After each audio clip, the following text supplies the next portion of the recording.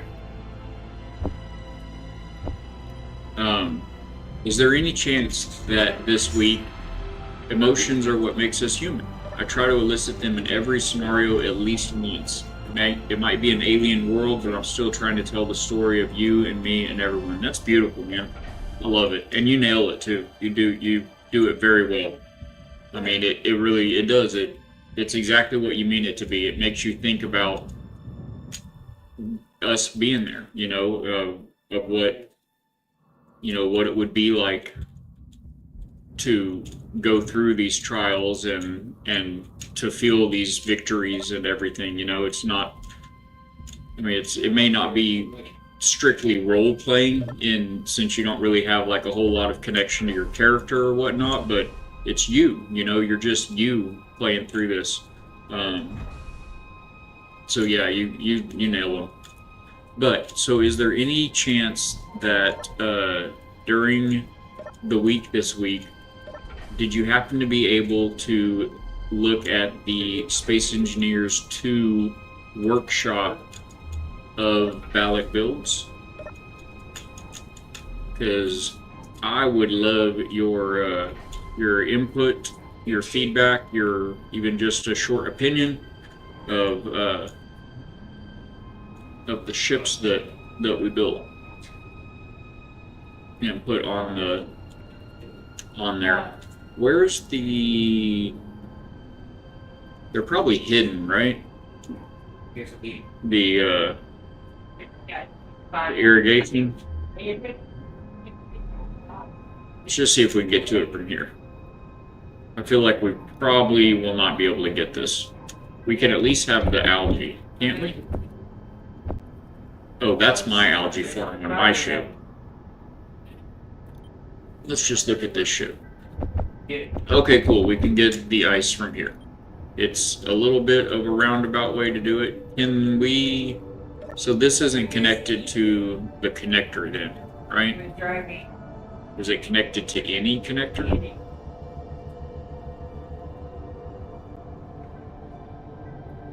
The insect connector. Okay, we need to go find the insect connector, guys. Oh, it's... Oh, that's not gonna work. I don't guess I can... I don't have access, right, to the irrigation. I'll turn them back on, I promise. Okay, I do have access to it. That's good. We gotta... For the Empire. It's for the Empire. We've got to do what we've got to do to get this ship, the Lavarel. We've got to get this ship on its way. Everybody has to make sacrifices. Okay, ice connector. Wait, inset.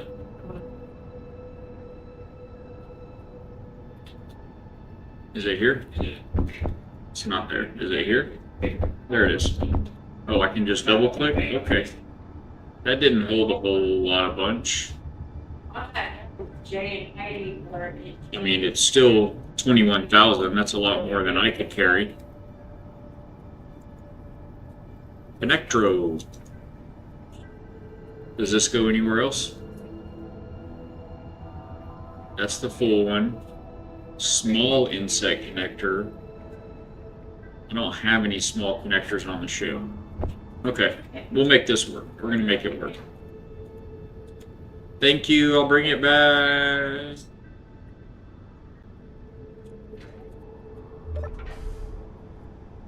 Oh, also the wife said warm milk. Warm milk may be able to help you catch some Z's. Or hot tea.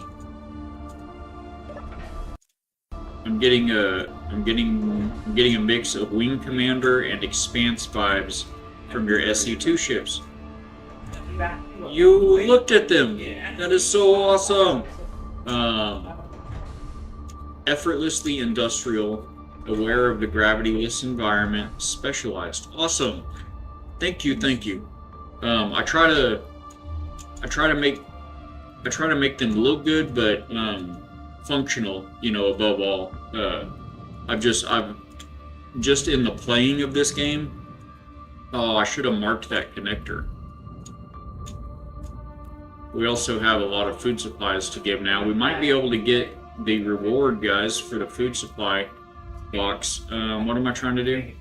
Find the connector that is inset that has ice in it. I don't know which one it is. One of them is right there below me. So where's this one? Exactly what I was thinking. Fix it, but not even just. But yeah, specialized, it's over there. Okay, so it's probably not that one, right? One of them's right here. It's probably this one. Yep, there it is. Yeah, the specialized bit, I appreciate hearing that because that was my whole thought process in making those ships.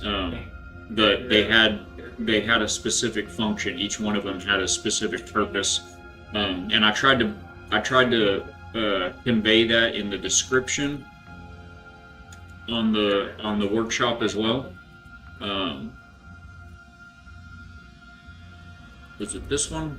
Nope, this one. Okay, we'll turn that off and get this bad boy brought around.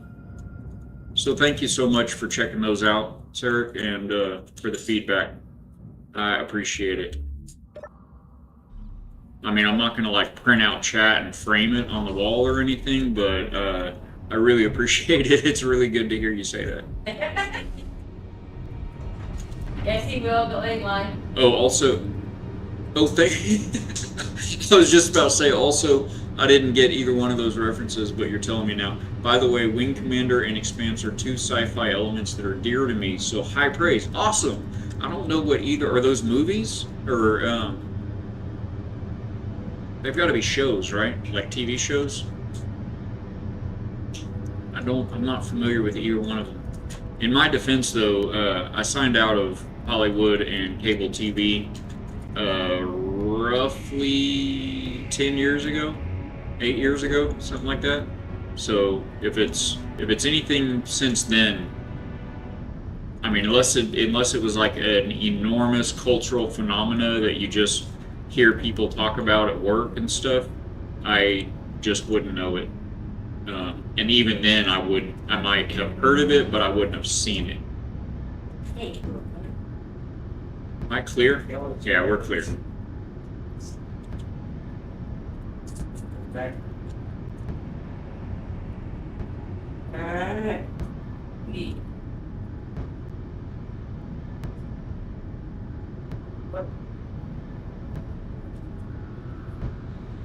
That should be clear.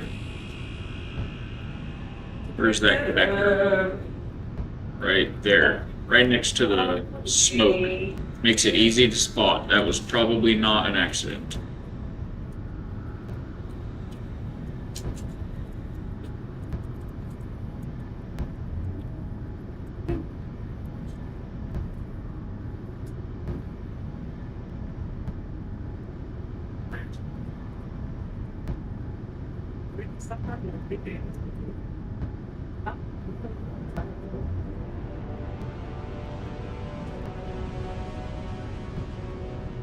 Got it a little close there, wasn't it? There needs nothing to ban. There we go. I'm trying to see.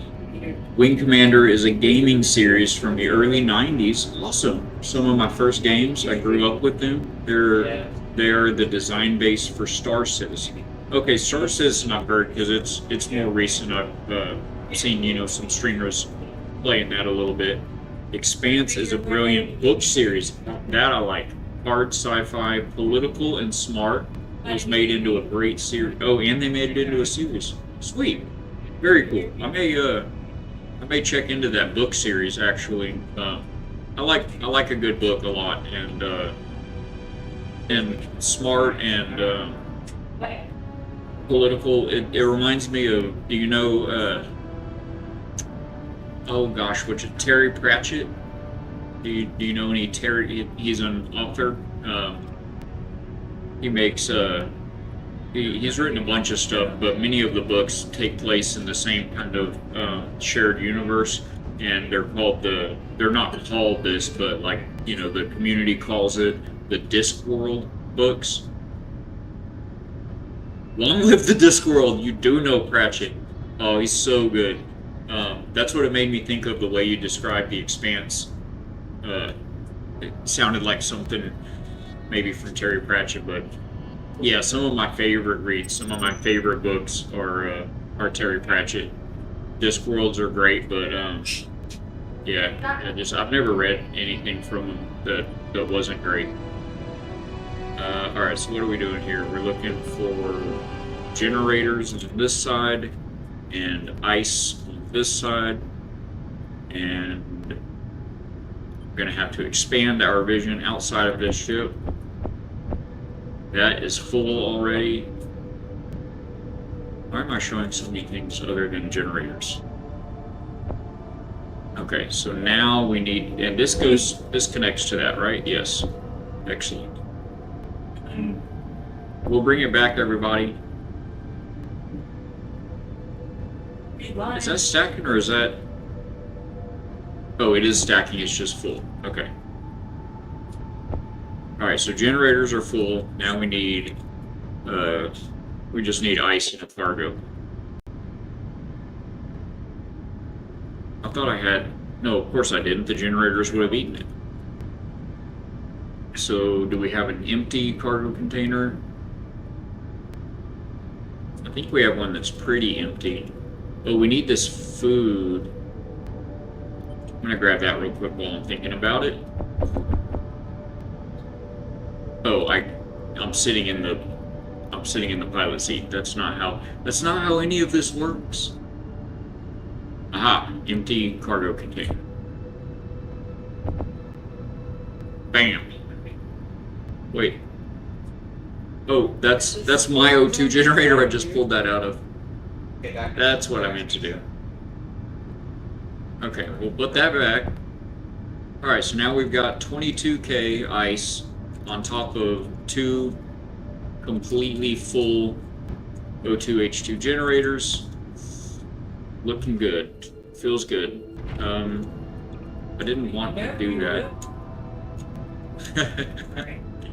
My wife's such a dork. I love her. Alright. So food's next. Let's get our pockets empty. So I can just drop. Oh, we're going to take that to the food box. And that algae too.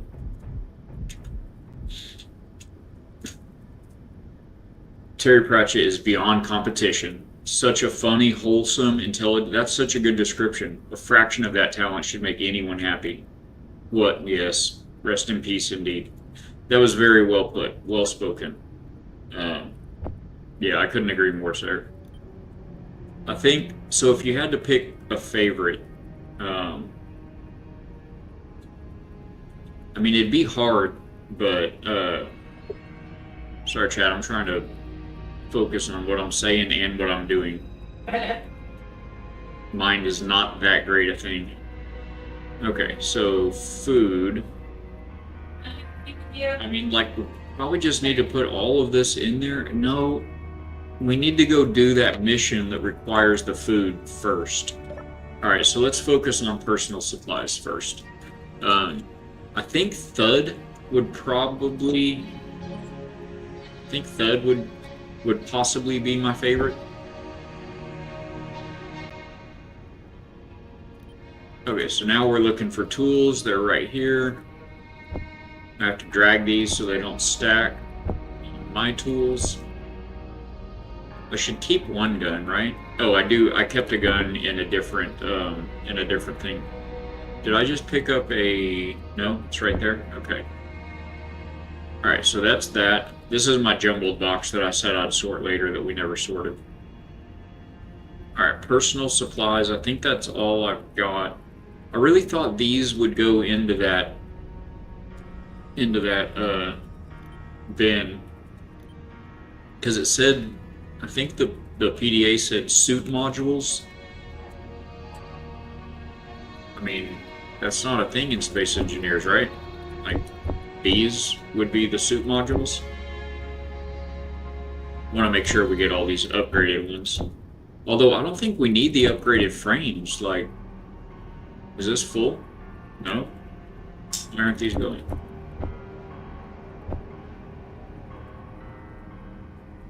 It's weird. Oh, that's the same... I'm taking stuff out of the box and putting it back into the box I took it out of.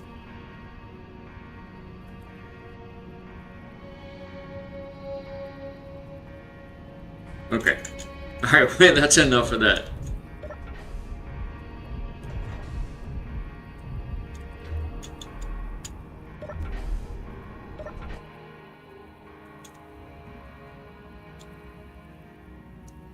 Alright, so we've got personal equipment. I had those connectors marked. Why aren't they marked right now? It's strange. Was it this one?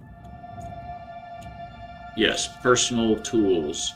Welders, grinders, drills. Yeah. I believe it said weapons too, if I remember correctly. Yes. Okay, it's still sucking them up though. How much do you want from me? Oh, there's only 3,800 in there. Oh, okay. I'm so hungry. Oh, I love it when I turn my jetpack off instead of turning my dampeners back on.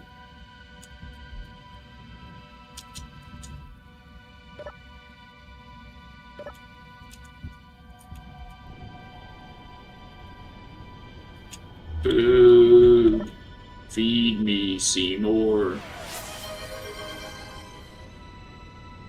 Oh, Purple Ninja, thank you for putting those cogs to work, sir, but calling me out? I'm just trying to relax, man. I'm trying to keep the pressure off my hip. My poor posture is probably part of the reason. Did I eat? I did not. I always try to eat out of the box. Don't tell my wife. Gotta check that posture. Yeah. It's tough, man. And the problem is, once you get poor posture, then it hurts to sit with good posture. You have to like break yourself back into it, you know. All right, let's check our tablet for the food. We have a list of food we're supposed to bring. Oh, Sarekh, where does this go? Is it here? I think it goes here. You can't give something to the... I think it's just role-playing, like you pretend, okay, you got the results and brought them back to the ship or whatever. Because I don't think there's anywhere for me to put... These are the results from the prototype ship. It said, find the log data from the ship, recover the log data, bring back to us, and then you can scrap the ship. I don't think I can really actually bring it back to anybody, right? I'm going to leave it in there for the moment. Okay, so what are we looking for? House LaForeign, I think? I think it's House LaForeign that needs all the food.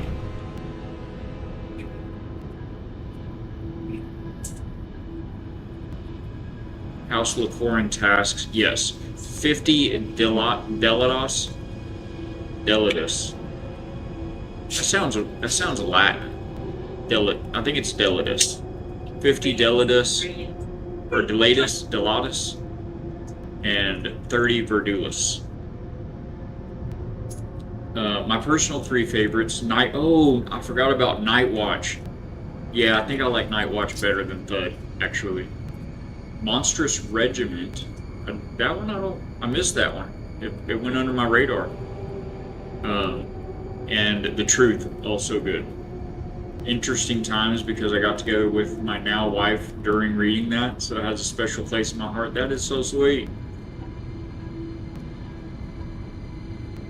I'm gonna actually take a shot of that because, yeah, I missed, somehow I never saw Monstrous Regiment.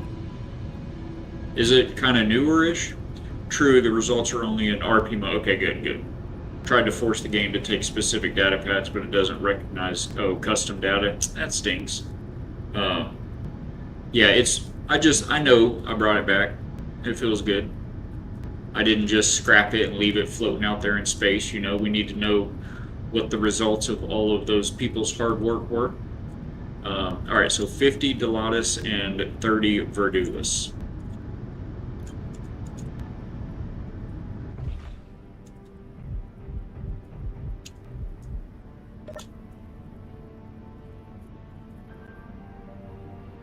Okay, what are those? Not that. So we need 30 of these. And 50 of these. Sweet. Okay, so we put these to the side for House Lacorin. And then the rest of the meals can go in the chute.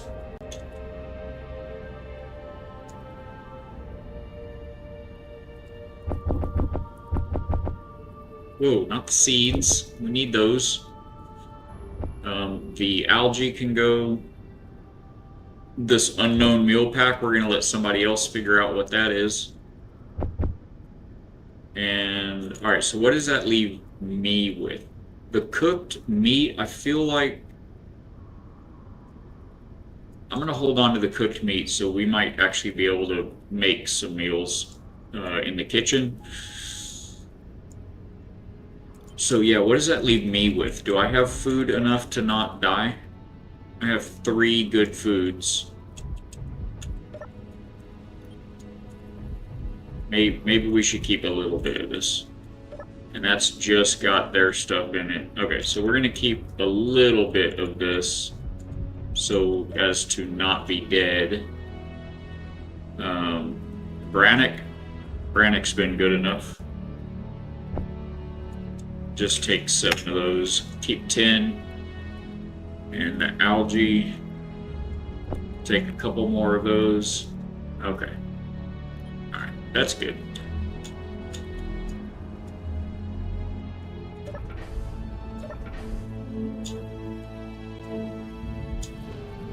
I can't tell you how cool it is playing through this scenario and having you at, like, just being handy to ask questions. Instead of just randomly wondering, like, I wonder if the intent was, oh yeah, no, this is like that. Oh, yes sir, good to know. Why am I looking at an algae farm right here?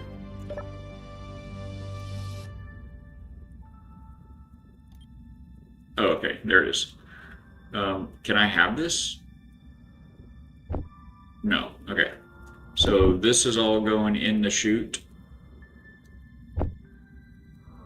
Should I do a little bit at a time? Oh, this is personal supplies. What's the matter with you, foolish mortal?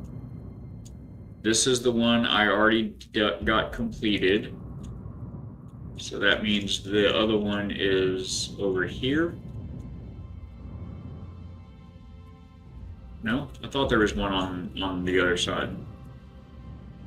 Gotta watch that jetpack temperature. Although it's much better now with the advanced thermal regulator. I had these labeled and now, oh, it's gotta be this one then, right? Food! Food supplies. Delados are the favorite meal of the wife. specially made pancakes filled with fresh vegetables. Wow.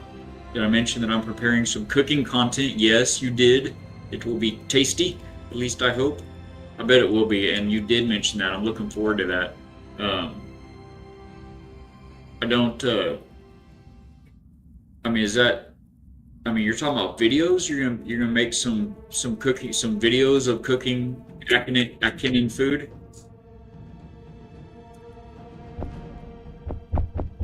For your YouTube video or your YouTube channel?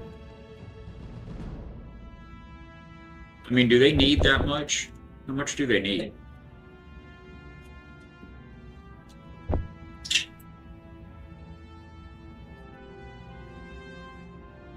Oh man, chat, they don't want this either. Okay, this is a meal pack, unknown. Fill value? Looks odd. Smells strange. Maybe it's still good? Are you hungry enough to take the risk? Consumable? Unknown effects. That's why I wanted to throw it in here, but they don't want it either. I'm gonna leave it right there in that connector. That's hilarious. That's awesome. Oh, that's so cool. Alright, so food. So this is, man, I guess it's got to be full, guys. So the one of them said it only had to be half full. I think it's the personal supplies have to be, it says half of a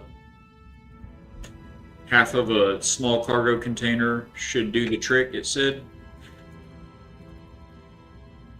But I think I'm already beyond that. That's not a piece or type much. Oh, I'm nowhere near. Yeah. So yeah, this one we only have to fill halfway. So we've got to get this one to whatever that is, 17. No, I mean not 17. 7. So it'd be like 7, 5, 7, 8, 7,812. So we need 4. We're like halfway to halfway. We need this much more of all of this to get this complete. And then this one, the food, it's already over half full, right?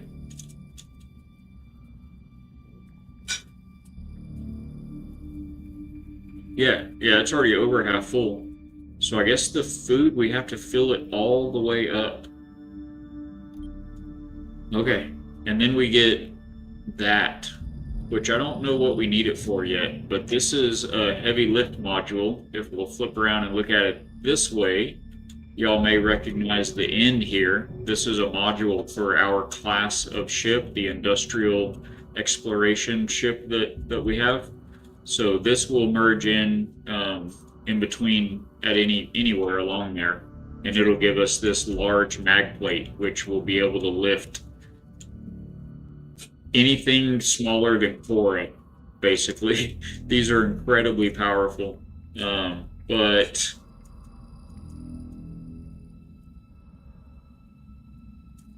I don't know what I need it for yet.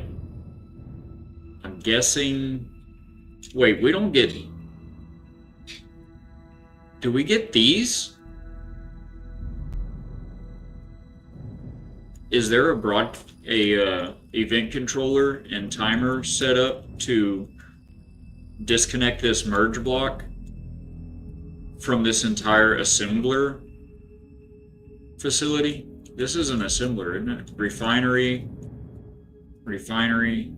I thought I saw, oh, it was the refinery. I saw the modules and thought there was an assembler, so yeah, it's the refinery.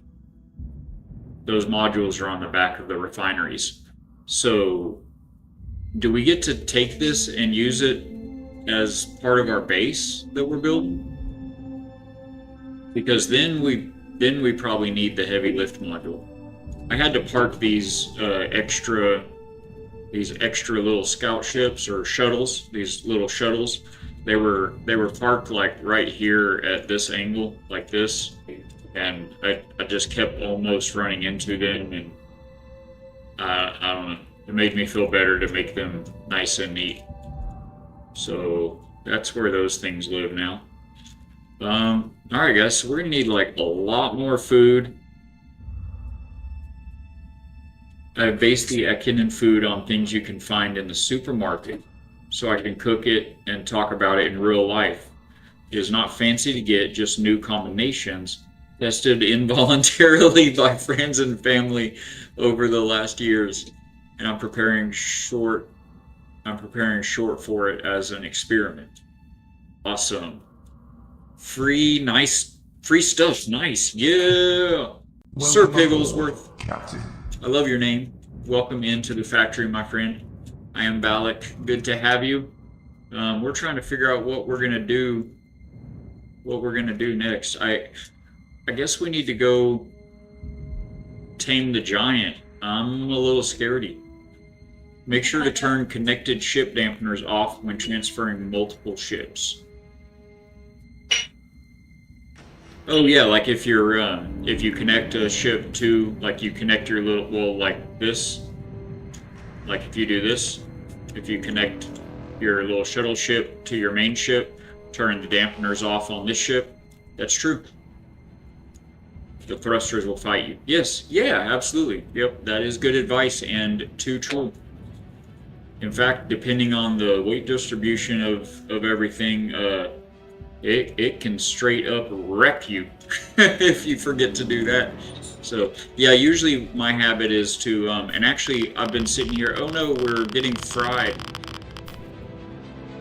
Get out of the sun. I'm a ginger, I can't just hang out in the sun like that, guys. I will fry. I hopped in this little ship to have my dinner break a little bit ago, and I turned it on so that I wouldn't run out of O2. And then I came back from my dinner break and I didn't turn it off. So I was about to, if you were telling me this now because you saw this over here with the thrusters on, very good kudos for observation. But this is a very rare find. Balak's connected ship onto Balak's ship with any power at all on, yet alone the thrusters. So yeah, I like to just shut them down when I park them. Of course, if you're needing it to charge or fill tanks or whatever, sometimes you got to leave something on for a little bit. But I'm just kind of in the habit of doing that. But so, Sarekh, I'm not sure which one you checked out, or if you were able to check out all three ships on the workshop there that I did. But I think probably my favorite one is. Two of them are ion only, and one of them's hydrogen. But one of the ion ships is a scrapper.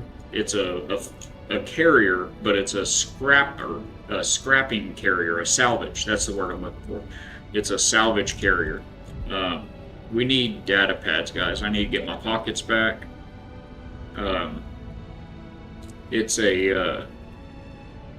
oh, so it does need all of the food to answer that question from earlier. So we probably got to go throw that back in the hole, and then we'll be out of here. The scrapper ship, I had a lot of fun designing that, and then I actually made a video and put it on YouTube for anyone that cares to check that out. It's under my videos there on the YouTube, the factory YouTube, and it's called the SRC Salvage, or the SRC Carrier, Salvage Recovery Carrier. Where am I going? Food? Okay. And it's pretty cool. It has articulating arms that go out with mag plates, and I made it before these are Space Engineers 2 workshop creations, and I made it before they alright, let me focus for just a second. Okay, there we go. I made it before they did the vertical slice 2.3 that added hinges. The second part of that vertical slice, they added rotors and pistons and not hinges. And it was like, I need the hinges. The hinges are that's the powerhouse for me, you know, with the stuff that I like to mess around with. All right, so we're up to 8459. Ugh, so far to go. Where's my ship? But yeah, so it uses hinges. It was before they added hinges, so I had to just do it all with pistons. But I really like the action that it has, and it was very effective. It holds things really well, and you can reach out and grab stuff and pull it in and lock it down, and I don't know, it was cool. Love Space Engineers. I'm waiting for Space Engineers 2 multiplayer in November. Yes. Yeah, I messed with the God Clang. Yep. Yeah, you don't want to upset Clang, do you? Remember, you can grow more food. At least I hope so.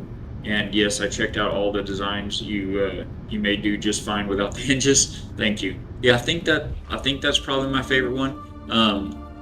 We're gonna go back to Lacorin Station right quick before we go down to Khora, and we're gonna take these foods back there. That will complete that task. And Sarekh is correct, which makes sense. He did build this entire scenario, but there is pretty decent farm on the Lacorin Station, and we can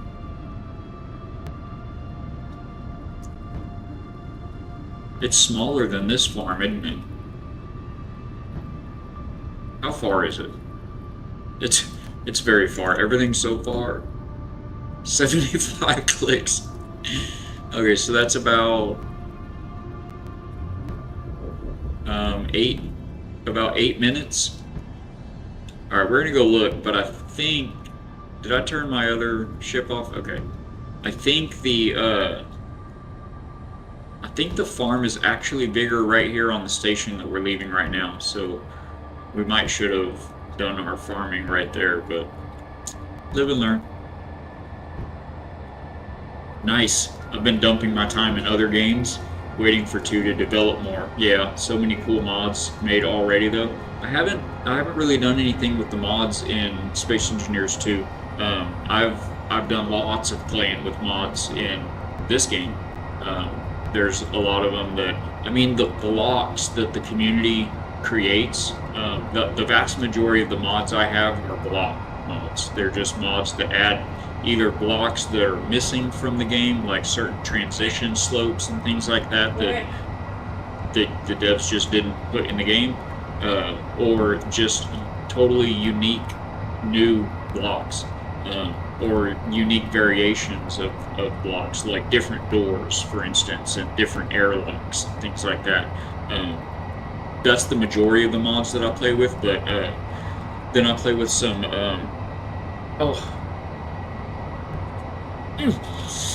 then I'll play with some quality of life mods, as far as like the sneaky sounds to make the tools a little bit quieter, and the eye strain for making the welding flashes a little bit less. There's a mod that I usually play with right now in this playthrough that we're playing right now. It's very limited. I only have I think 2 mods, I thought, active right now on top of the mods that this scenario comes with. But yeah, I am a mod enjoyer. I'm not like a purist. I'm not a purist gamer.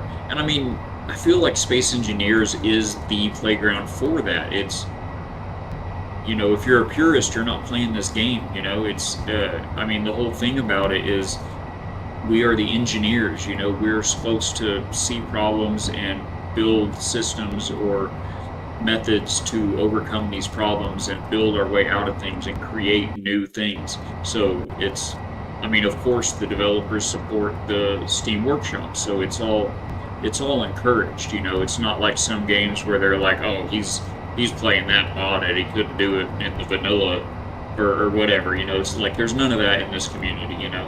I love it. It's a builder's paradise. Both forms are the same module type, so they are the same size. These pesky house rare rat designers are lazy like that.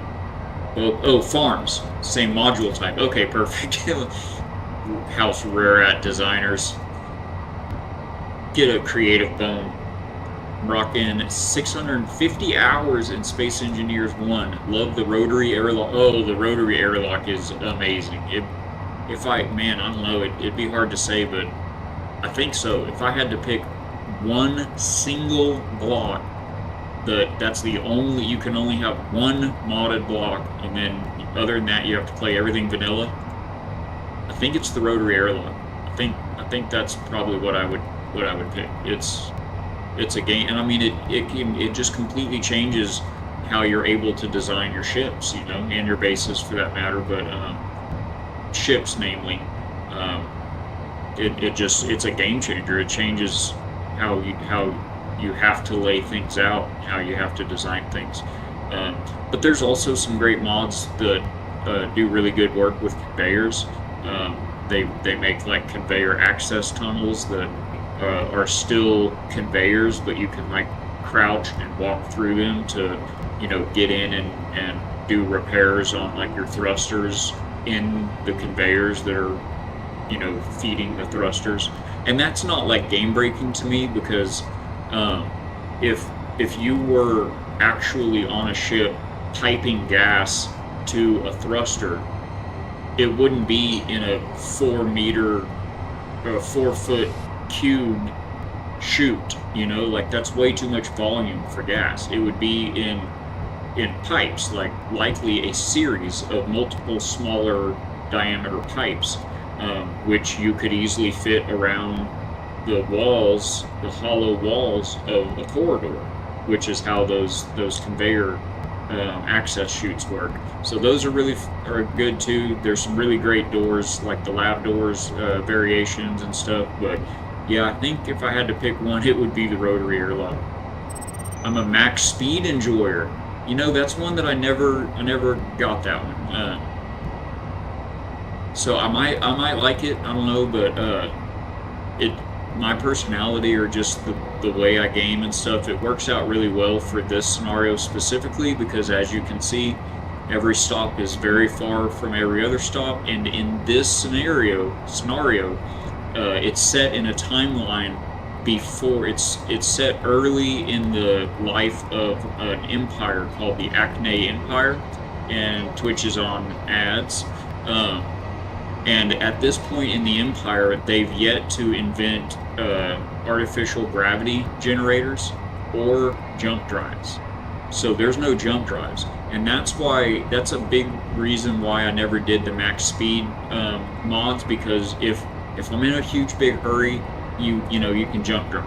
I mean, if you don't have a jump drive yet, then just gives you that much more encouragement, you know, and motivation to get to that point in your playthrough and get a jump drive. But otherwise, yeah, you just jump to it if you're in a real big hurry. But otherwise, I'm okay with the speed, because I enjoy the trips. Like, and it's not just this game.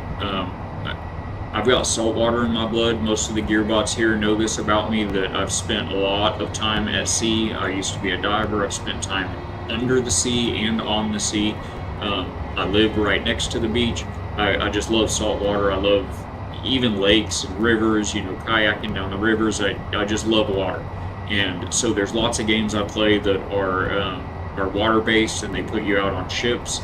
And I just like just sailing around. Just the travel itself is enjoyable and therapeutic almost to me, you know. And I feel the same way. I didn't ever realize I would about space games, but I feel the same way with space games. Just what we're doing right now. Empyrion is another game that's really quite similar to Space Engineers. I actually played Empyrion before I found Space Engineers. I have about 1,000 hours in Empyrion. I've got right about 2,000 hours in Space Engineers 1.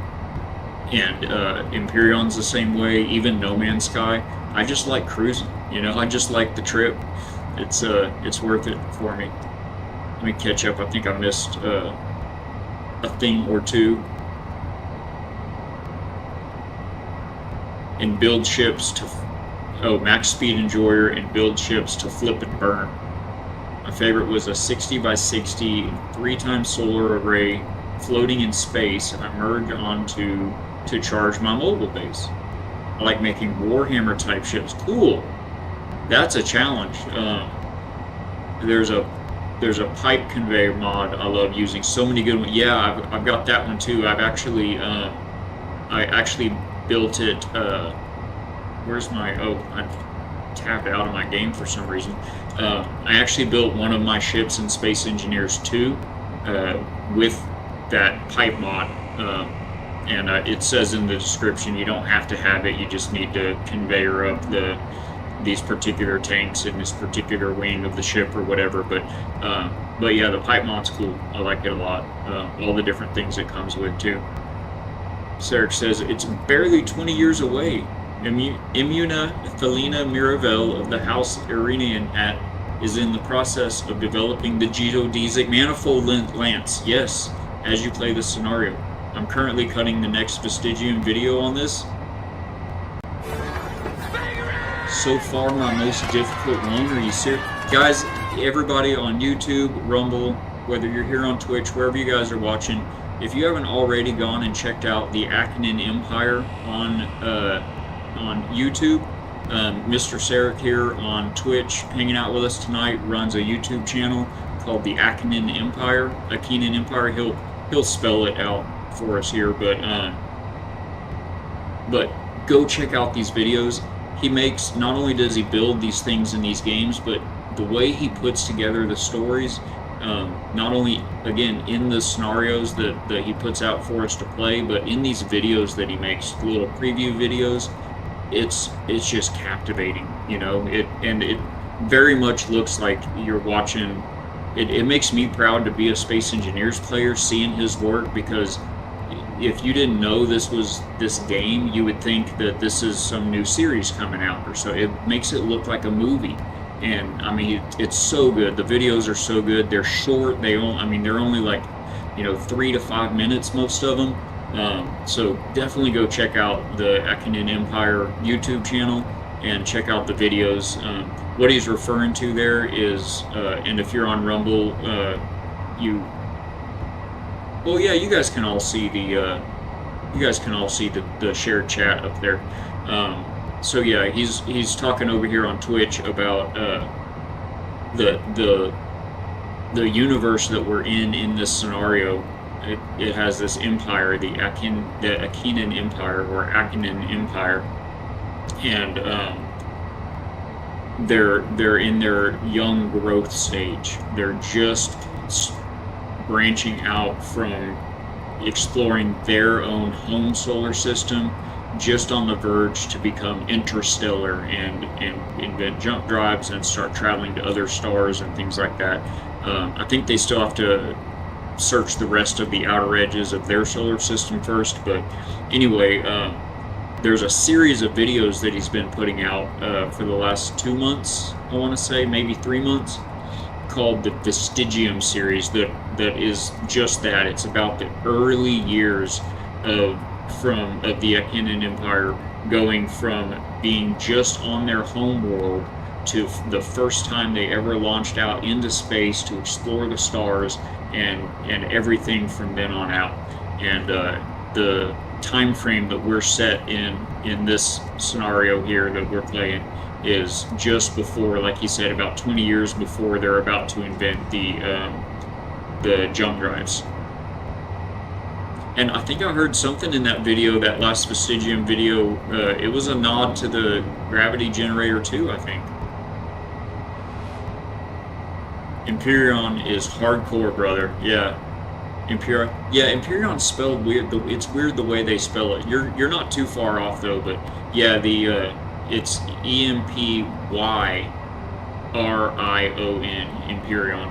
But yeah, it's hardcore.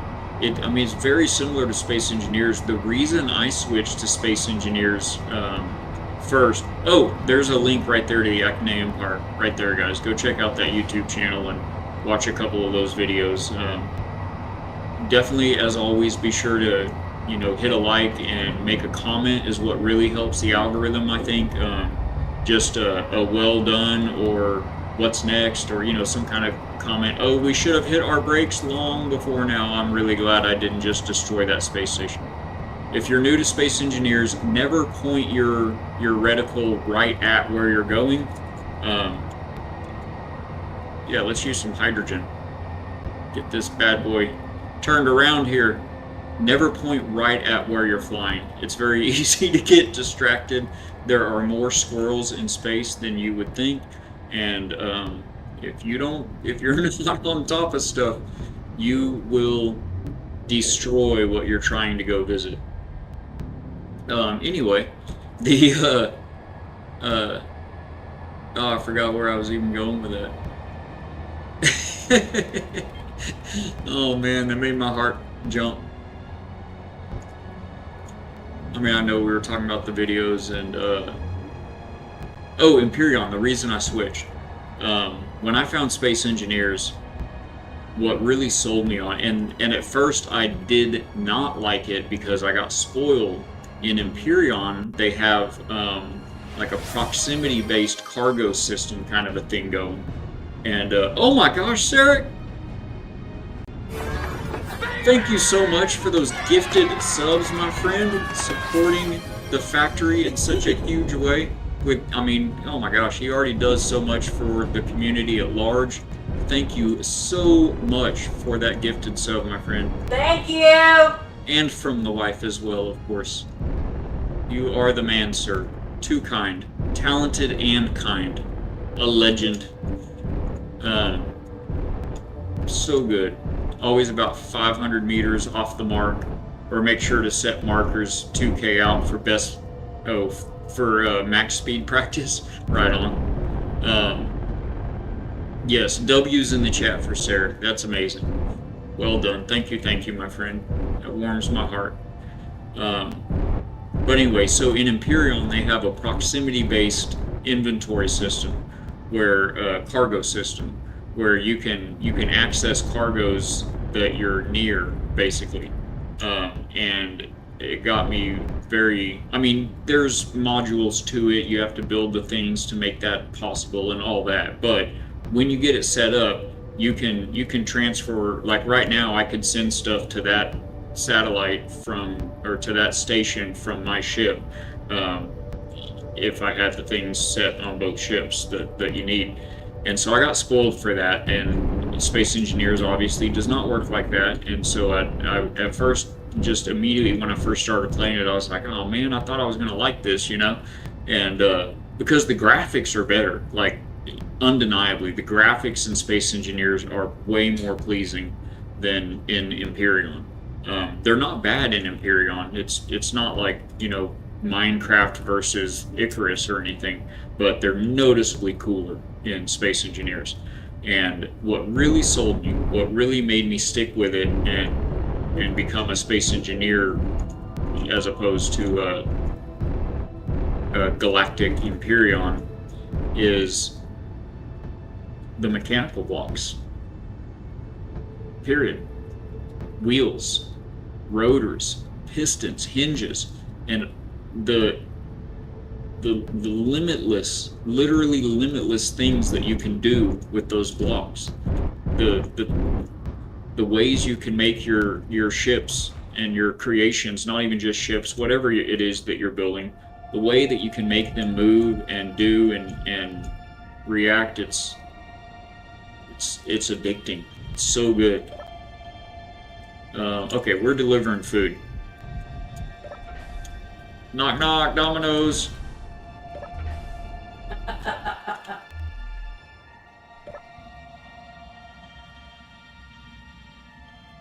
Of course. Parked in the back. Like any good delivery driver, I have no idea where I'm going. With all these modules, your ship is now larger than the station. It is. It's been so much fun piecing it together, though. So, Mr. Pigglesworth, are you familiar with, since you're a space engineer as well, are you familiar with Scrapyard scenarios, Scrapyard gameplay?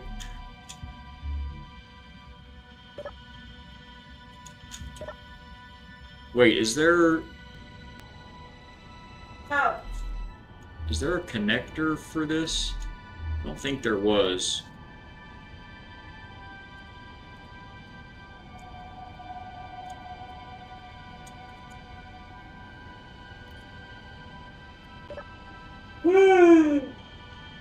what?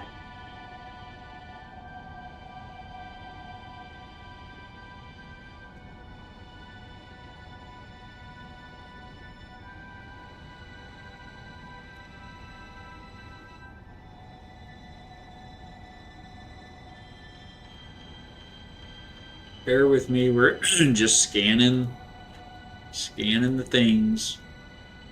There's some good seeds.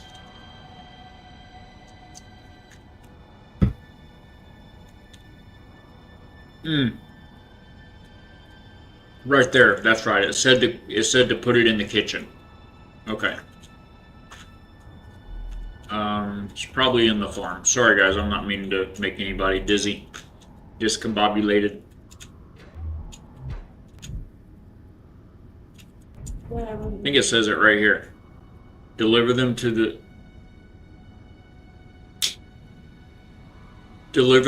Imperial Station and store them in a kitchen unit. That's where we just came from, guys. Oh, and this is just another honor-based system since you can't track different food items. Oh, okay. Deliver it. You can take the module. Awesome. Let's stick it anywhere. I've seen some Scrapyard episodes, a few other creators' survival series and scenarios. Yeah, so it's like Splitsy comes to mind that he did a big Scrapyard survival series. Beeblebum and Sarekh and Ager did a playthrough, a big Scrapyard playthrough. In fact, I think you guys didn't you guys do Splitsy's Scrapyard playthrough? Anyway, I mean not with him, but isn't that the scenario or whatever you were playing? So as you know, the Scrapyard. Oh, I had to come back here because I picked these people's stuff and I told them I'd bring them seeds back. So we're gonna give them their food. Pow pow. And I didn't bring the seeds with. I'll be right back, guys. We gotta replant their garden, y'all. So the reason I was asking is, do you know how those mods work? Oh no, we're letting all the air out of the station. Close that door, you're letting all the air out. No, literally, we can't breathe.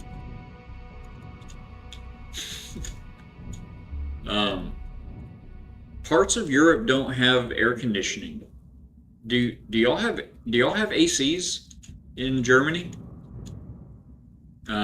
Because in America, that's just a saying. If you leave the door open, it's like, shut the door, you'll let all the air out. And they're just talking about the cold air from the air conditioning, letting it rush out.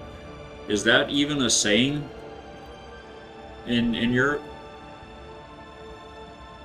Seeds. Looking for seeds. Why don't you look for them then? There you go. Look at the big brain on Balak. We're just going to take it all and cook up whatever we can cook up. Plant the rest.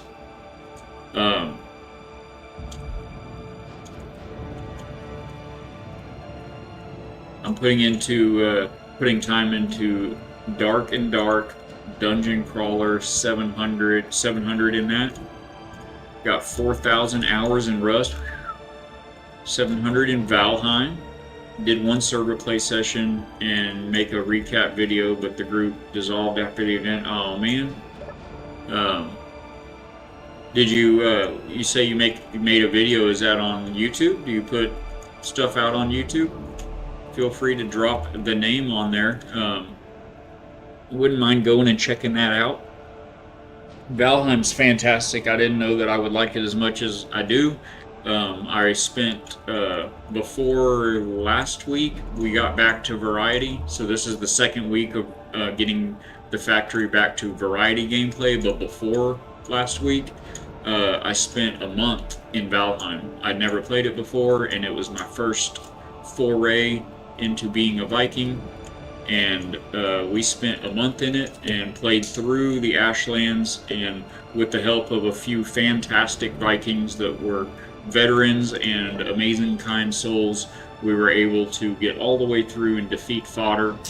We built some really cool bases, a big community base, and then a couple or a few smaller personal bases, and it was a really good time. I enjoyed Valheim a lot.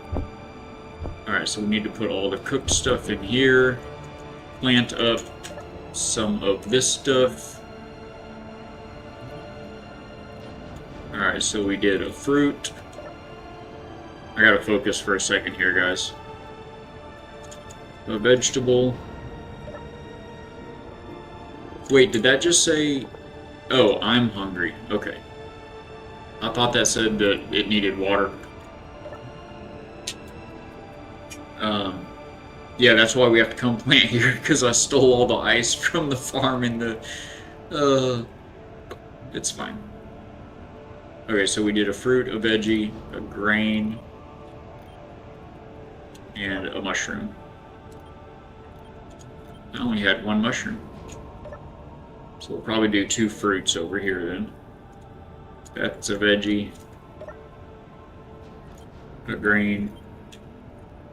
Didn't they make this easier? Didn't they change how this works so you don't have to do it quite like this now? Do you do it from your hotbar or something? I don't remember. It's been too long. So, we do have ACs if we want to. Most of us do not yet because pre-climate change things, we did not have a need for it. Perfect temperature summers and perfect temperate summers and all. Now the temperatures are getting crazy, so more and more of us are getting AC units. Wow, that's wild. Whoa, we're all friends here, sir. Put down the grinder. SC2 was about a year ago, but was super fun. Oh, into your hot pocket. Okay, your hot pocket. Your your hot bar is what I was gonna say. All right, what did I miss here? Videos of SC2. Put the link in. Remember that one time in Discord channel. Oh, sweet, awesome, thank you. Great. That sounds great, Biggles. No, so the Scrapyard scenario is what I was trying to get to. Is you have this new, you have a couple of mods you've got to use. One is called Improvised Experimentation, and the other one's called Weld Pad. And the Weld Pad mod, if I can find it, there we go. It gives you this block right here, if you're familiar with it.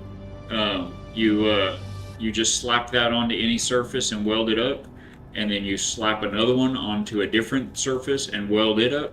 And if you bring those two together, it goes and welds them. It's as if you built this block onto this grid. It puts it onto that grid without a merge block, and the weld pads themselves are destroyed in the process of welding the blocks together. And the improvised experimentation, actually I think the weld pad mod, it also allows you to use your grinder, and if you hold control, you see that pop up. It says detach mode. Grind a block to detach it.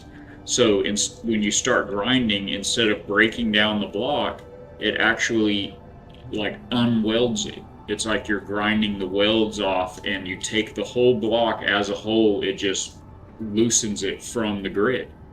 And then with the other mod, Improvised Experimentation, you're able to grab and manipulate loose blocks, loose grids. This is much easier to do in space than in atmosphere with gravity, but it depends on how heavy the thing is. If it's got a lot of mass, then you've got to move it very slowly. If it starts getting some velocity built up, it's going to have inertia, and it'll get away from you, or it'll crush you if you get in between it and something. But anyway, so it's basically like magic hands. You're kind of like reaching out and grabbing this thing and manipulating where it's hovering to. So anyway, in this scenario, what we've had to do to build everything is we have to find the thing we want, grind it loose from where it's at, float it over to where we want it, put these weld pads in both places, and then align it just right and put it together, and it welds up. And that's how we've combined the ship and all of that. So it's a different spin on the game, but it's a lot of fun. Come on, 12 people watching, hit that like button. This man is playing a great game and is entertaining. You know you want to. Thank you for the shout out, my friend. Vid of SE1, that's a fat finger. Oh, the vid was of SE1. Got you. Weld pad is okay, so you'll know all about it. Yeah, they're really cool. Um, awesome. Yeah, YouTube's been crazy this week. Monday and Wednesday, there were like we want some of this for sure, right? Like we want as much of this. What is it? Oh, that's what I just put in there. I should put that somewhere else. I should put that somewhere else because I'm gonna just take that. Wasn't there yeah, there's a refrigerator right here. We'll put it in the fridge. But but yeah, it's a lot of fun for sure. Production, that's what we're doing. That is taking a long time. Did it always take that long?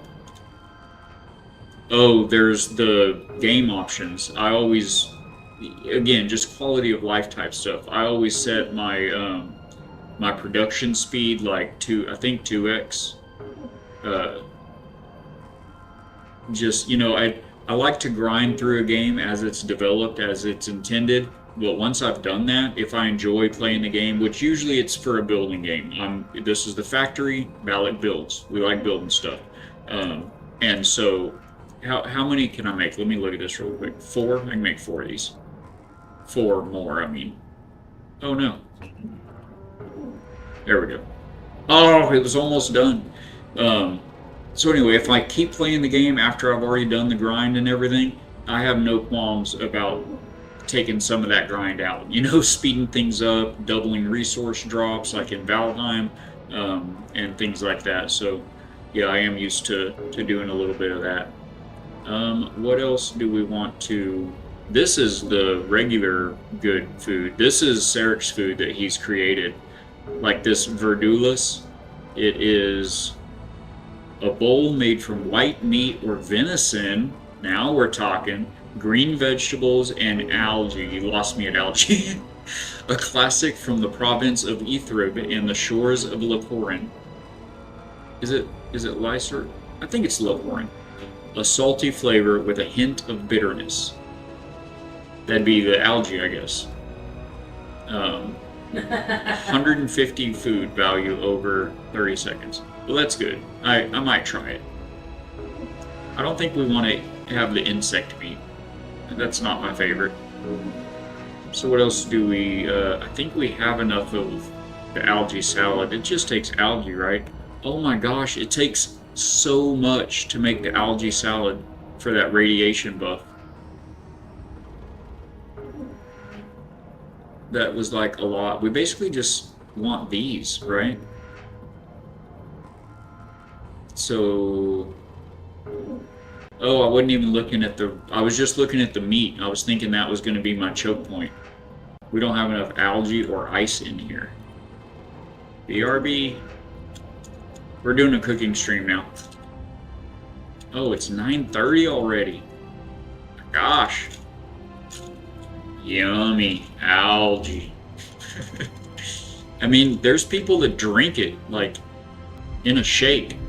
Like grass. There are people that and I mean, I don't know. I eat things that other people would think are nasty too, I'm sure. But I don't know. You go to Whole Foods and go up to like the counter, the like the deli counter, for lack of a better term, where you can just get like fresh stuff for while you're shopping or whatever. You go up there and order a glass of grass. I mean, they don't just call it grass, but that's beyond me.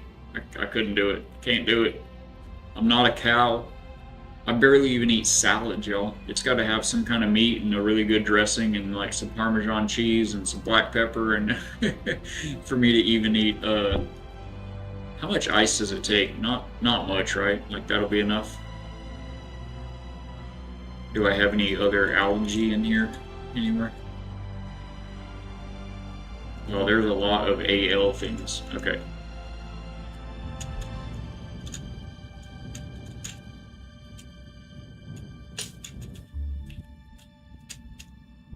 I'm stuck. Lecture. I should enjoy the fresh air in here. can't do it. It feels wrong walking around in this station. It's too zero gravity. Green is only okay if it's smaller than the meat next to it. Sir Giggles. Piggles, sorry. I was reading the green and the... Sir Piggles, you have just won chat for the day. You have won Friday night's factory stream chat. Wife, did you hear what this amazing legend over here said? We're talking about food and algae and vegetables and this and that and the other. And they said, green is only okay if it's smaller than the meat next to it. That's a good one. That's my kind of person. I think we're done here. I mean, it's going to take a while for that stuff to grow, and this is taking also a while to cook this. We're not going to be cooking anything else here. I'll wait for this one to be done, and then we're outie.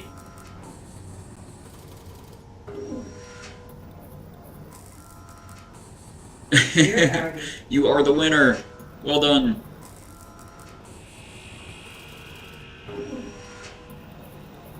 You have like 6 or 7 different like negative sound effects, and I only have like 2 good ones. Like I need more attaboy, good job, way to go, you're the man sound effects.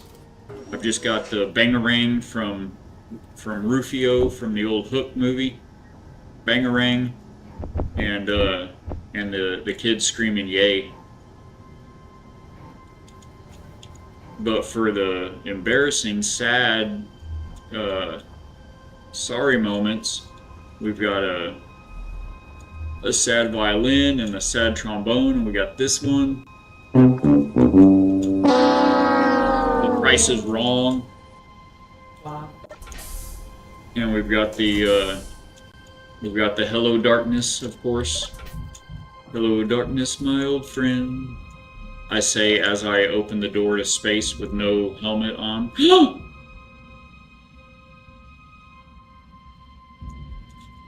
Oh my gosh, the way I guess it was the way I came out of that airlock.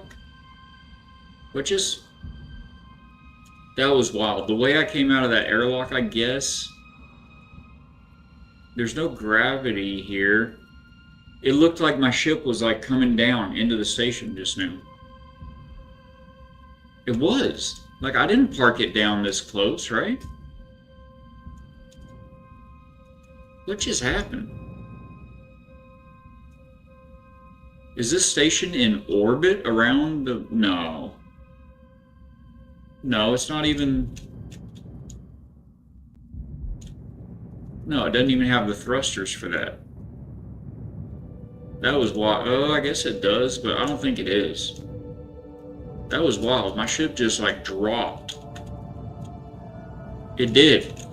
It's sitting on... Oh, that's not the connector. It's not touching it. I don't know. Oh, that's tripping me out. You tired, baby? Huh? Yeah.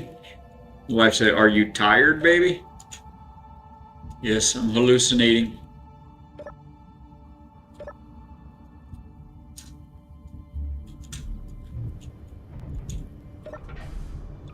Okay. So we can put all this stuff back and take it back to the station.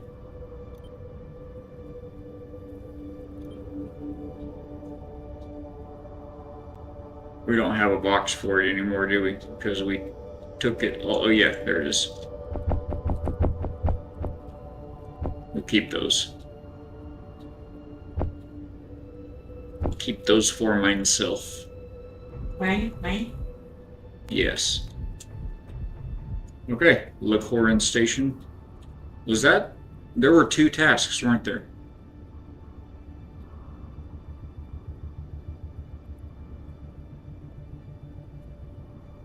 Oh, right.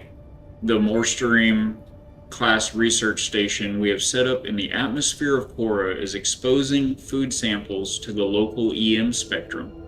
We need you to collect the samples and plant new seeds. Use our supply for that. And that's what those seeds are for. And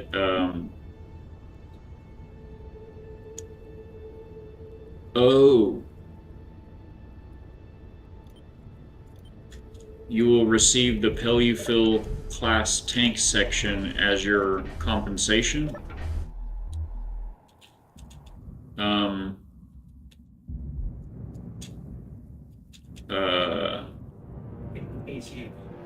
Oops.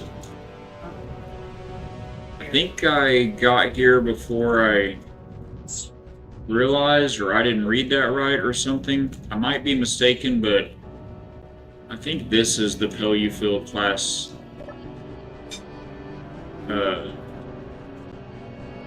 tank. I think I already took it. Or wait, no, is this it? Is this merged?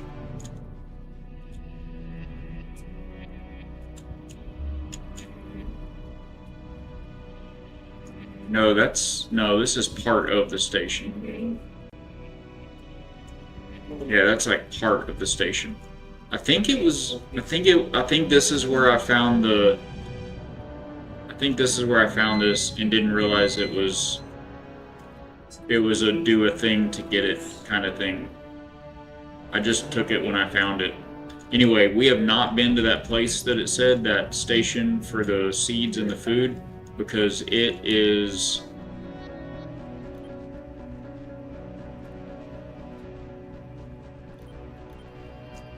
there.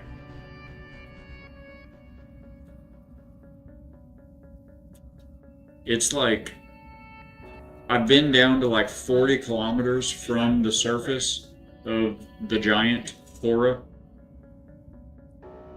and that research station was still 60 kilometers from me.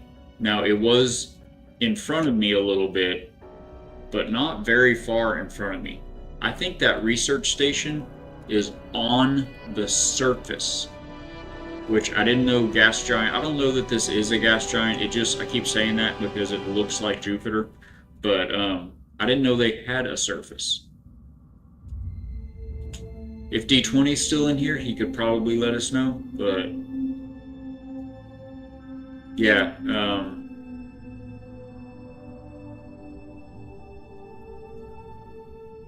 so we got to go tame the giant next. Tomorrow, unless we may hook up with Bighorn Crag tomorrow and get into some Valheim and go storm the beaches of the Ashlands on IB Fatbeard's community server, where we had all of our fun and bumps and bruises and so many deaths that you were all a part of viewing in Valheim. Yeah, I did not park. I don't think I parked the ship here. I think it dropped, or that raised. Something happened. I mean, I can fly, right? Is I broke? Are we good? Okay. So unless we get up with Bighorn to go storm the beaches of the oh, Sarekh says the Pelufil tank is already taken. Not to worry, the Morstern is still there. Too true. We will. Man, how would you have even gotten to it without the tank section? I don't know. I guess there have been a few tanks. What do we have on here? Like 6. There's 6 hydrogen tanks on this section. That black section in the middle of the ship there, guys. There's 6 large, small hydrogen tanks there. I don't know if I've scrapped 6. I have scrapped a couple or a few since I got to the point where I felt like, okay, I've got enough. Where am I going to put more, kind of a thing? Although in hindsight, I should have taken every one that I ever found anywhere. But man, without this, like at that point when I found this, I can't imagine having gone down at that point. playing through this scenario for a second time one day when I pull this back out again in a year or something. This is all of Sarekh's scenarios. I've played a couple of them more than once already, and they're ones that you just want to play again, you know. And when I play this again, I'll try it. I'll be very mindful of knowing where I'm going and what's in store. I mean, the gravity well is massive. Not to be taken for granted here. But if we don't get up with Bighorn and get into Valheim tomorrow, we will be going down to Khora to tame the giant. We've got that research station to go to. We've got 3 tasks for the warship from the House Sarekh of the Theron, and those are to go find this ship Velum. It's an automated ship that's in a deteriorating orbit, low Khora orbit. So once we start that mission, we're only going to have a limited time before it crashes into the surface. So we'll have to go chase that thing down, and then there is mission 2 was new communication systems in orbit and a corresponding one on the moon. Been running continuous tests and they're ready to be dismantled. Proceed to the one down there in low orbit, dismantle it. Excuse me. And make sure to get the coordinates for the corresponding station on the moon, and you can use any salvage. Awesome. I didn't catch that the first time I read that. So that's a pair of satellites, one on Khora, one on the moon, which we have to go to build our base anyway. And then the third one is a classified mission. So this is where we may get into some combat. I wonder if we could get the Theron to come with us or pilot the Theron. It has rockets, it has more guns. But anyway, there's we probably just need to go in with a jetpack and a rocket launcher, handheld rocket launcher. But it says right here that there are, it's another satellite. It's one of the Pioneer satellites, which are the first 3 that you had to find and salvage in this scenario. This one, though, it says there might be active anti-boarding measures on the unit, so be prepared. And that means there will be laser pinpoint accurate Gatling guns of a large grid variety on this ship, pointed right at your temples. And if you get within, what is it? It's been a while. Is it 800 kilometers, 600 kilometers? Meters. It'll drill you. So we'll need to be ready for that. So there's those 3 things, and the station we just talked about right there, the research station with the foods in it. So we'll be doing that tomorrow. I'm sorry, guys. Obviously, it is past my bedtime. Who are we going to raid out to? Thank you guys so much for the follows today, for the bits and all the support. Thank you, Sarekh, for being here and for those gifted subs. You are a legend. I appreciate everything you do, and I'm just happy to give, in some very tiny way, give back. We're just all about building this community and building each other up and trying to just build the most out of our game time. As many people have said before, time is the most valuable resource. It's limited, it's finite, you cannot make more of it, you can't buy more of it, there's no way to get it back once it's gone. So I appreciate you guys all being here and hanging out with us. If you haven't already yet, on YouTube, smash the like button. It helps the algorithm. Drop a comment on the video. On Twitch, of course, we are 3 followers away from our big 170 follower goal here at the factory. It's been such a blessing and humbles our hearts. We're just glad to have you guys here. So if you are following, hang tight for just a minute. We are going to find somebody and raid out to and keep the show rocking. You can copy and paste that message right there into the chat of where we're going. And if you are subscribed or were gifted a subscription, not only be sure to thank Sarekh, if you're in here at the moment, but also if you can copy and paste this message into chat, we will get over somewhere and spread the love, spread the hope. Let me get this one put in. I've got to do this. Got to do this one manually every time. My my little emotes, it doesn't work for some reason on the command. I've tried to fix it a couple of times. Maybe I need to look at it again, but anyway, it doesn't take long. Boom, there we go. So copy and paste that one. You using this time to create fun for folks is all one can ask for. See you around. Thank you, my friend. It's so good to see you again. I'm glad you were able to pop in. I do hope you get some good rest. Hopefully you've got some time this weekend to catch up on your lost hours. Have a good night, and God bless, sir, says Purple Ninja. Thank you, Ninja. You have a good night as well. And again, guys, if you weren't in here earlier and you didn't already know, go check out Purple Ninja. He also streams here on Twitch, another Christian family-friendly content creator. He's an Army veteran and a very interesting and fantastic mustache. You've got to just see to believe. So go give him a shout.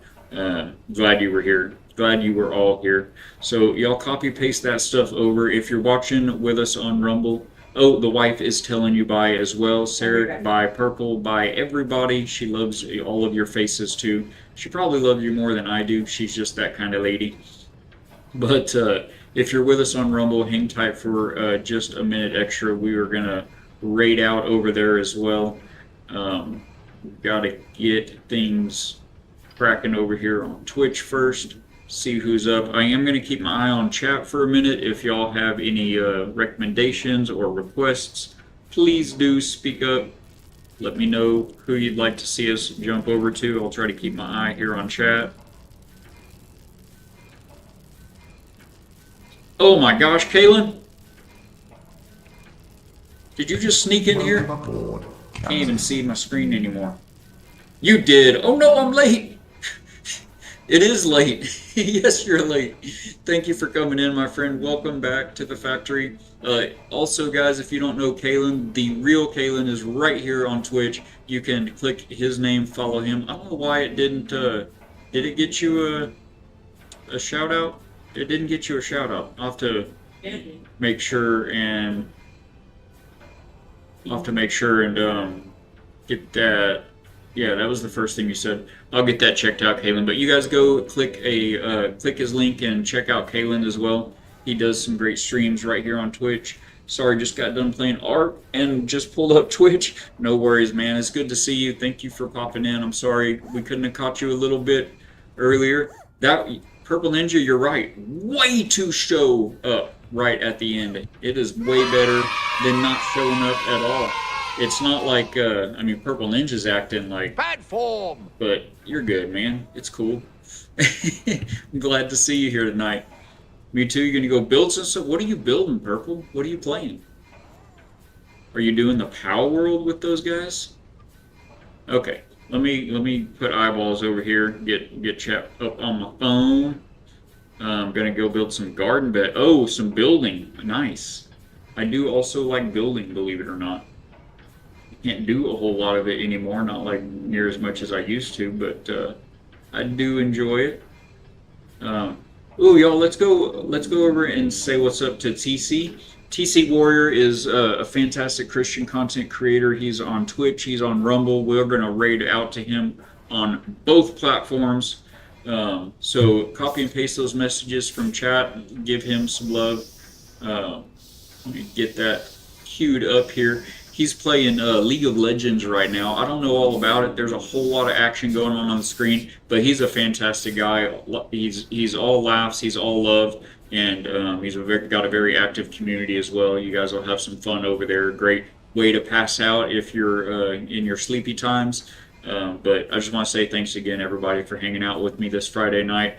Hope y'all have a blessed weekend if I don't see you tomorrow, and if I do, we will see you then. And otherwise, until next time. Take care.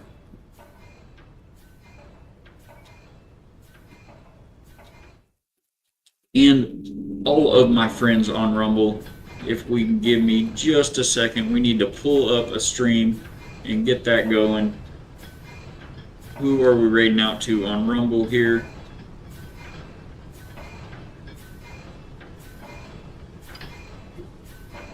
Oh, we already know. We're raiding out to TC. That's right. Let's get that pulled up. Where is he at? Thank you guys for hanging out over here on Rumble as well. We're loving this community and everything that's going on with it. Trying to build each other up.